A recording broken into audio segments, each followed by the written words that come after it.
بسم اللہ الرحمن الرحیم الحمدللہ رب العالمین والصلاة والسلام علی رسولہ الکریم۔ السلام علیکم ورحمۃ اللہ وبرکاتہ۔ معزز ناظرین، سامعین، بزرگوں، عزیز بھائیوں، پردہ نشین مائیں اور بہنوں، آج کے درس کا عنوان ہے اللہ تعالیٰ کے اسماء و صفات پر ایمان لانا۔ یعنی ہر مسلمان اس بات کو تسلیم کرتا ہے کہ اللہ تعالیٰ کے اچھے اچھے نام ہیں اور اس کے صفات بھی بڑے اعلیٰ و عرفہ ہیں، اور مسلمان ان صفات میں کسی دوسرے کو شریک نہیں کرتا اور نہ ہی ان ناموں کی تعویل کرتا ہے، یعنی ان کے ظاہری معنوں کو بگاڑتا بھی نہیں ہے۔ جن ناموں کو اللہ تعالیٰ نے ظاہر کیا ہے اور پیارے نبی صلی اللہ علیہ وسلم نے بتایا ہے، ان سب کو ایک مسلمان دل و جان سے مانتا ہے، اور یہ بھی مانتا ہے کہ اللہ تعالیٰ کی ذات تمام عیب اور نقص سے پاک ہے۔ آئیے اللہ تعالیٰ کی اسماء و صفات کے تعلق سے قرآن و حدیث کے دلائل بھی دیکھیں گے اور عقلی دلائل کو بھی دیکھیں گے انشاءاللہ۔ سب سے پہلے قرآن و سنت کی دلائل دیکھیں گے، جس سے ہمیں اللہ تعالیٰ کے اسماء اور صفات پر پوری طرح یقین ہو سکے۔ سب سے پہلے اللہ تعالیٰ کا فرمان ہے، ارشاد ربانی ہے، بسم اللہ الرحمن الرحیم، وَلِلَّهِ الْأَسْمَاءُ الْحُسْنَى فَادْعُوهُ بِهَا وَذَرُوا الَّذِينَ يُلْحِدُونَ فِي أَسْمَائِهِ سَيُجْزَوْنَ مَا كَانُوا يَعْمَلُونَ۔ سورہ اعراف کی آیت ہے۔ اللہ تعالیٰ فرماتے ہیں، وَلِلَّهِ الْأَسْمَاءُ الْحُسْنَى، اے میرے بندو اچھی طرح جان لو کہ تمام اچھے اچھے نام اللہ ہی کے لیے ہیں۔ فَادْعُوهُ بِهَا، اللہ کو ان ناموں سے پکارو، ان ناموں سے یاد کرو۔ وَذَرُوا الَّذِينَ يُلْحِدُونَ فِي أَسْمَائِهِ، ان لوگوں کو چھوڑ دو جو اللہ کے ناموں میں کھجروی اختیار کرتے ہیں، یعنی تعویل کرتے ہیں، غلط معنی اور مطالب نکالنے کی کوشش کرتے ہیں۔ ایسے لوگوں کو چھوڑ دو۔ کیوں؟ عنقریب یہ لوگ اپنے اعمال کی سزا پائیں گے۔ یعنی جو لوگ اللہ تعالیٰ کے ناموں میں تعویل کرتے ہیں، غلط معنی و مطالب نکالتے ہیں، اللہ تعالیٰ ان کو عنقریب سزا دے گا۔ پھر آگے چل کر اللہ تعالیٰ فرماتے ہیں، قُلِ ادْعُوا اللَّهَ أَوِ ادْعُوا الرَّحْمَٰنَ أَيَّمَّا تَدْعُوا فَلَهُ الْأَسْمَاءُ الْحُسْنَى۔ سورہ اسراء کی آیت ہے۔ اس میں بھی اللہ تعالیٰ اپنے اسماء کا ذکر فرماتا ہے کہ قُلِ ادْعُوا اللَّهَ أَوِ ادْعُوا الرَّحْمَٰنَ، اے نبی صلی اللہ علیہ وسلم آپ لوگوں کو بتا دیجئے کہ اللہ کو اللہ کے نام سے پکارو یا رحمان کے نام سے پکارو، جس نام سے بھی پکارو۔ ایما تدعو، یعنی جس نام سے بھی اللہ کو پکارو، فلہ الاسماء الحسنی، اس کے سب نام اچھے ہیں۔ یعنی اللہ کے اچھے اچھے ناموں سے اللہ کو ہم پکار سکتے ہیں، دعا کر سکتے ہیں، اپنی حاجتوں کو اللہ رب العزت کے سامنے پیش کرتے ہیں۔ اس آیت سے بھی ہم کو پتہ چلتا ہے کہ اللہ تعالیٰ کے نام بڑے اچھے اچھے ہیں۔ وہ سننے والا ہے، وہ دیکھنے والا ہے، وہ حکمت والا ہے، وہ طاقتور ہے، وہ غالب ہے، اور باریک بین بھی ہے اور باخبر بھی ہے۔ اللہ تعالیٰ علم والا ہے اور مہربان بھی ہے اور نہایت رحم کرنے والا بھی ہے۔ اور اللہ تعالیٰ کی جو صفات ہیں اس میں یہ بھی آتی ہیں کہ وہ اپنے عرش پر مستوی ہے، یعنی اپنے عرش پر مستوی ہے اللہ تعالیٰ۔ اسی نے آدم علیہ السلام کو اپنے ہاتھوں سے پیدا کیا، یہ بھی اللہ تعالیٰ کی صفت ہے۔ وہ نیکی کرنے والوں سے محبت کرتا ہے اور ایمان والوں سے راضی ہوتا ہے اور برائی کرنے والوں سے ناراض ہوتا ہے۔ اس کی اور بھی بے شمار صفات ہیں، جیسے اس کا پہلی آسمان پر یعنی آسمان دنیا پر آنا اور آسمانی دنیا پر نازل ہونا، یہ ساری باتیں قرآن و حدیث کے ذریعے ہم کو معلوم پڑتی ہیں۔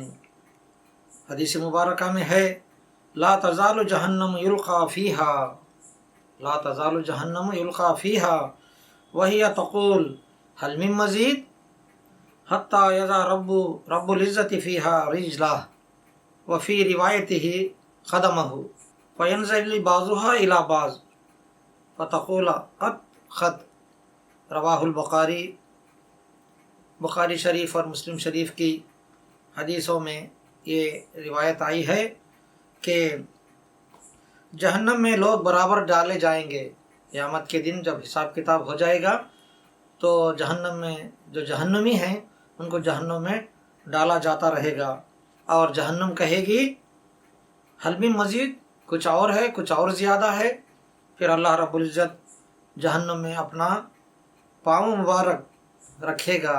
ایک روایت میں آتا ہے کہ قدم مبارک رکھے گا، تو جہنم کے حصے ایک دوسرے سے سمٹ جائیں گے، ایک دوسرے سے لپٹ جائیں گے، اور جہنم کہے گی کہ بس بس، یعنی اور اب مزید ضرورت نہیں ہے۔ تو اس حدیث سے بھی اللہ تعالیٰ کے صفات معلوم ہوتی ہیں کہ اللہ تعالیٰ اپنے پاؤں یا قدم کو جہنم میں رکھیں گے۔ ایک اور حدیث جس کا معنی یہ ہے، جس کا مفہوم یہ ہے کہ اللہ تعالیٰ ہر رات آخری تہائی میں آسمان دنیا پر نزول فرماتے ہیں، یعنی نازل ہوتے ہیں۔ ينزل ربنا إلى السماء الدنيا كل ليلة حتى يبقى ثلث الليل الآخر فيقول من يدعوني فاستجب له من يسألني فأعطيه من يستغفرني فأغفر له۔ صحیح بخاری اور صحیح مسلم کی روایت ہے۔ اللہ تعالیٰ ہمارا رب ہر رات آسمان دنیا پر، یعنی ہماری جو دنیا ہے، یہاں سے جو آسمان نظر آتا ہے اس کو آسمان دنیا کہتے ہیں، تو اللہ تعالیٰ ہر رات آسمان دنیا پر رات کے آخری تہائی حصے میں اتر کر فرماتا ہے، یعنی آخری تہائی حصے میں رات کے آسمان دنیا پر اترتا ہے اور فرماتا ہے کون ہے مجھے پکارنے والا، من یدعونی فاستجب لہ، کون ہے مجھے پکارنے والا میں اس کو جواب دوں گا۔ اور پھر فرماتا ہے من یسألنی فآتیہ، کون ہے مجھ سے سوال کرنے والا میں اسے عطا کروں گا۔ اور پھر اللہ تعالیٰ فرماتے ہیں من یستغفرنی فاغفر لہ، کون ہے جو مجھ سے مغفرت کی درخواست کرتا ہے، بخشش کی درخواست کرتا ہے، معافی کی درخواست کرتا ہے، میں اسے بخش دوں گا، معاف کر دوں گا۔ اور پیارے نبی صلی اللہ علیہ وسلم ایک دوسری روایت میں فرماتے ہیں کہ اللہ اشد فرحا بتوبۃ عبدہ من احدکم براحلتہ، صحیح مسلم کی روایت ہے۔ یعنی جب بندہ اللہ تعالیٰ سے توبہ کرتا ہے تو کتنا خوش ہوتا ہے، اس کی ایک مثال پیارے نبی صلی اللہ علیہ وسلم دیتے ہیں کہ جب آدمی اللہ تعالیٰ سے توبہ کرتا ہے، اپنے گناہوں کی بخشش مانگتا ہے، استغفار کرتا ہے، تو اللہ تعالیٰ اس آدمی سے بھی زیادہ خوش ہوتے ہیں جس آدمی کی سواری گم ہو جانے کے بعد اسے مل جاتی ہے۔ یعنی آدمی کی سواری گم ہو جائے ریگستان میں یا سفر میں، جس پر اس کا توشہ بھی ہو اور زندگی کا سامان بھی ہو، سب گم ہو جائے تو پریشان ہو جاتا ہے، اور پھر اچانک اس کے سامنے اس کی اونٹنی توشے کے ساتھ حاضر ہو جائے تو کتنا خوش ہوگا، بہت زیادہ خوش ہوگا۔ تو اس سے بھی زیادہ اللہ تعالیٰ اس وقت خوش ہوتے ہیں جب بندہ اس سے توبہ کرتا ہے، استغفار کرتا ہے۔ آئیے اللہ تعالیٰ کے اور بھی صفات کا ثبوت ہمیں احادیث سے ملتا ہے۔ ایک مرتبہ ایک عورت کو پیارے نبی جناب محمد الرسول اللہ صلی اللہ علیہ وسلم کے سامنے لایا گیا۔ پیارے نبی صلی اللہ علیہ وسلم نے اس عورت سے پوچھا این اللہ، اللہ کہاں ہے؟ پیارے نبی نے پوچھا اس عورت سے این اللہ، اللہ کہاں ہے؟